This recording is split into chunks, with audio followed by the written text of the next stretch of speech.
Amidst the bustling tech boom of Madison, Wisconsin, where innovation and ambition painted a bright future, an eerie tale of terror and technology unfolded.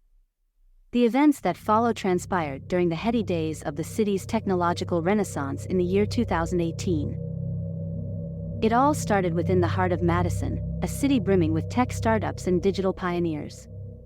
Sarah, our brilliant coder and visionary leader, believed that we could create a digital bridge between our world and the afterlife, a realm where consciousness lingered after death and that Sarah believed could be accessed by using technology.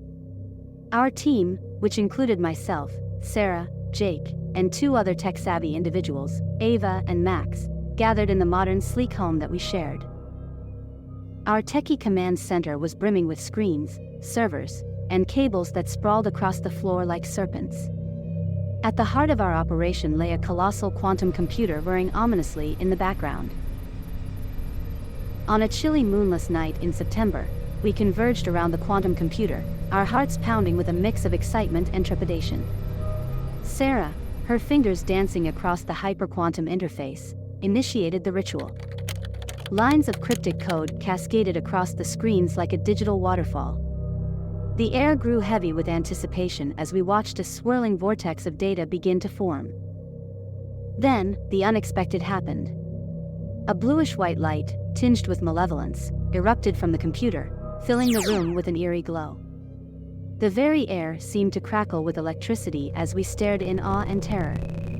In the center of the ethereal storm, Sarah's image flickered, and she let out a blood-curdling scream before vanishing into the whirlwind of data. Shock and dread gripped us as we frantically tried to understand what had just occurred. Sarah's disappearance was beyond comprehension, and her hyperquantum terminal displayed only a chilling message: "She's here."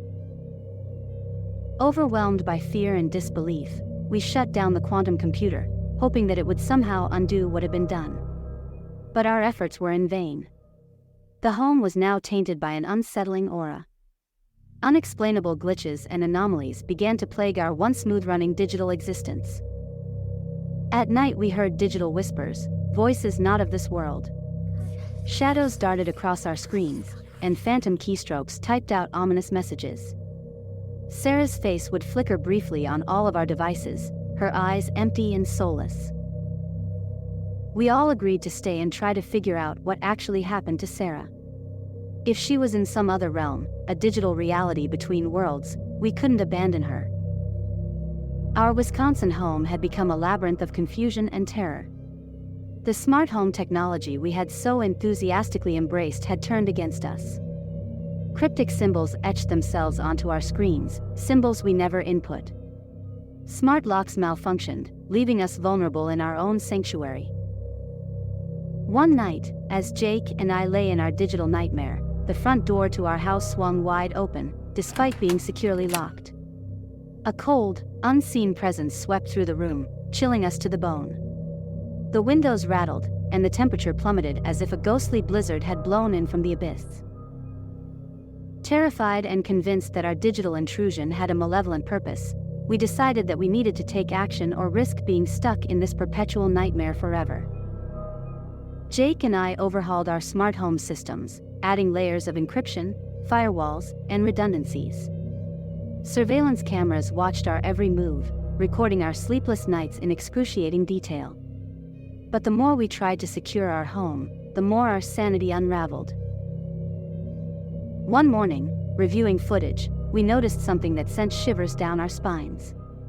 In the middle of the night, our cameras captured glitchy, shadowy figures moving silently throughout our home, their features obscured by static and digital artifacts.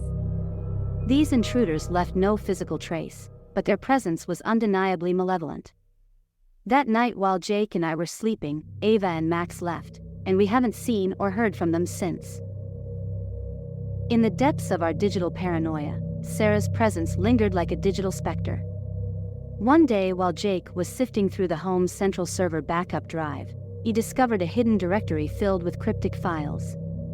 They were messages, coded in a language that seemed both ancient and futuristic. As we slowly worked the problem of deciphering the messages, a sense of dread washed over us.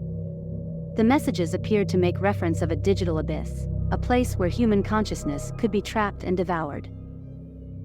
Sarah's messages, recorded in fragmented bits and bytes, warned us that we were not alone in our technological nightmare. There were forces beyond our comprehension, entities that sought to consume our very souls. One evening, as the digital noose tightened around us, a call came through our encrypted line. The voice on the other end was distorted and inhuman, a blend of static and guttural murmurs.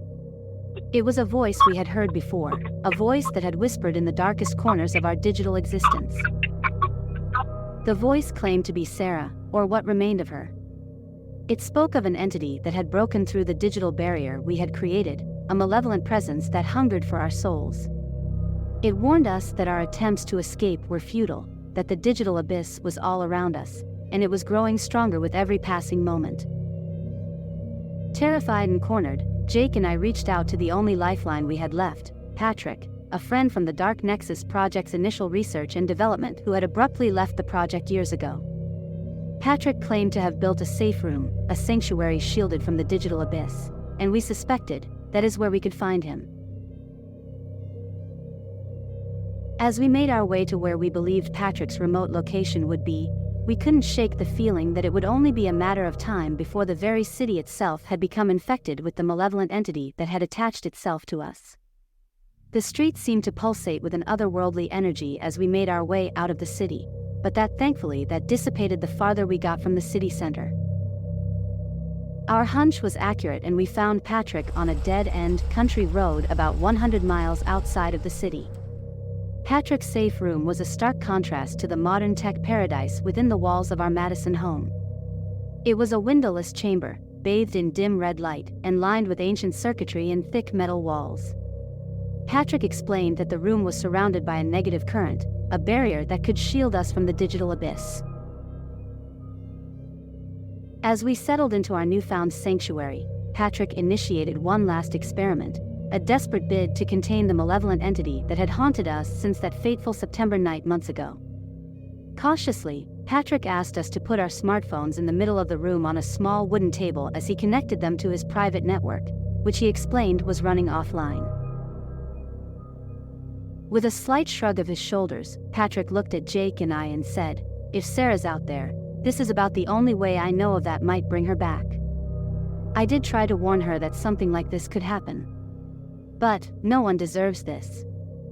Okay, let's see what happens."